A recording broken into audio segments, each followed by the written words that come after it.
ಇನ್ನು ಸ್ವಲ್ಪ ದಿನ ಕಳೆದ್ರೆ ಗೌರಿ ಲಂಕೇಶ್ ಅವರ ಹತ್ಯೆಗೂ ನಿಜವಾದ ಕಾರಣ ಹೊರಬರುತ್ತೆ.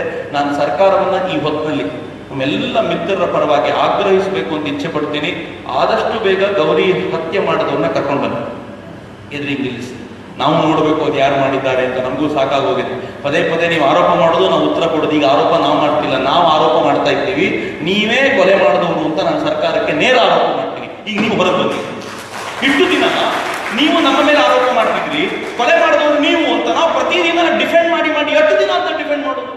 ಪ್ರತಿಯೊಂದು ಕೊಲೆ ಕೇಸನ್ನು ಡಿಫೆಂಡ್ ಮಾಡ್ಕೊಳ್ಳೋದೇ ಕೆಲಸವ. ಈಗ ಮೊದಲನೇ ಬಾರಿಗೆ ನಾನು ಆರೋಪ ಮಾಡ್ತೀನಿ, ಸರ್ಕಾರವೇ ಗೌರಿಯನ್ನ ಹತ್ಯೆ ಮಾಡಿಸಿದೆ. ನೀವಿಲ್ಲ ಅಂತ ಪ್ರೂವ್ ಮಾಡಿ. ಇಲ್ಲ ಅಂತ ಪ್ರೂವ್ ಮಾಡೋದು ಹೇಗೆ?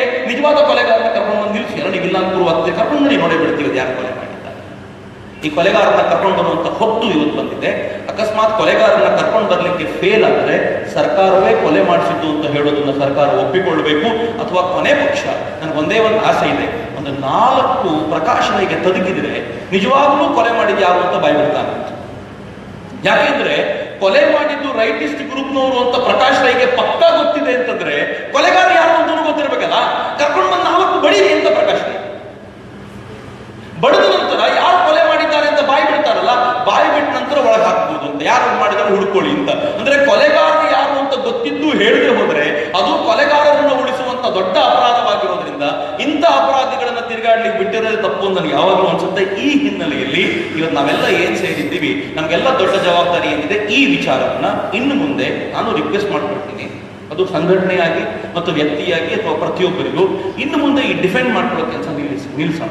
ಸಾಕು. 8 ದಿನ ಅಂತ ನಾವಲ್ಲ ನಾವಲ್ಲ ನಾವಲ್ಲ 8 ಬಾರಿ ಹೇಳುದು. ನಾಳೆ ಮತ್ತೊಂದು ಹತ್ಯಾದಾಗ್ಲೂ ನಾವಲ್ಲ ನಾವಲ್ಲ ನಾವಲ್ಲ ಅಂತ ಹೇಳ್ಕೊಳ್ತಿರೋದ? ಮೊದಲನೇ ಬಾರಿಗೆ ನಾವು ಹೇಳ್ಬೇಕು, ನೀವೇ ಕೊಲೆ ಮಾಡಿ. ನಾವ್ ಇನ್ ಮುಂದೆ ಆರೋಪ ಮಾಡ್ತೀವಿ, ಇನ್ ಮುಂದೆ ನಾವು ಆರೋಪ ಮಾಡ್ತೀವಿ. ಕೊಲೆಗಾರನ ಕರ್ಕೊಂಡು ನಿಲ್ಲಿಸುವ ತಾಕತ್ತಿದ್ರೆ ನೀವು ಕೊಲೆಗಾರನ ಕರ್ಕೊಂಡು ಬಂದು ನಿಲ್ಲಿ. ನಿಮ್ಮದೇ ಸರ್ಕಾರ, ನಿಮ್ಮದೇ ಅಧಿಕಾರಿಗಳು ನೀವು ಹೇಳಿದಂತೆ ಎಲ್ಲ ನಡೆಯುತ್ತಲ್ಲ, ಹಾಗಿದ್ಮೇಲೆ ಕರ್ಕೊಂಡು ಬಂದು ನಿಲ್ಲಿಸಿ. ಯಾರು ಮಾಡಿದ್ದಾರೆ ನೋಡೋಣ, ಅದಕ್ಕೆ ಪೂರಕವಾದ ಸಾಕ್ಷಿಗಳನ್ನ ಜೋಡಿಸಿ ಕೊಡಿ, ಉಳಿದದ್ದು ನೋಡೋಣ ಅಂತ ಹೇಳಬೇಕು ಅಂತ ನನಗೂ ಅನ್ಸುತ್ತೆ. ಅಂಥದ್ದೊಂದು ವಾತಾವರಣ ಸೃಷ್ಟಿಯಾಗಿದೆ. ಸಮಾಜ ಜಾಗೃತವಾಗ್ತಾ ಇದೆ. ಹಿಂದೂ ಧರ್ಮ ಮೊದಲಿಗಿಂತ ಗಟ್ಟಿಯಾಗಿ ಸ್ಟ್ರಾಂಗ್ ಆಗಿ ಬೆಳೆದು ನಿಂತಿದೆ. ಅದನ್ನು ಸಹಿಸಿಕೊಳ್ಳಿಕ್ಕಾಗದೆ ಒದ್ದಾಡ್ತಾ ಇರೋ ಜನರಿಗೆ ಸರಿಯಾದ ಉತ್ತರ ಕೊಡ್ಲಿಕ್ಕೆ ನಾವು ಸಿದ್ಧರಾಗಿದ್ದೀವಿ ಅಂತ ಅತ್ಯಂತ ಕಳಕಳಿಯಿಂದ ಹೇಳ್ತಾ, ಪ್ರೀತಿಯಿಂದ ಕರೆಸಿರುವಂತ ಎಲ್ಲರಿಗೂ ನಾನು ಪ್ರೀತಿಯಿಂದ ಧನ್ಯವಾದಗಳನ್ನು ಸಮರ್ಪಿಸಿ ನನ್ನ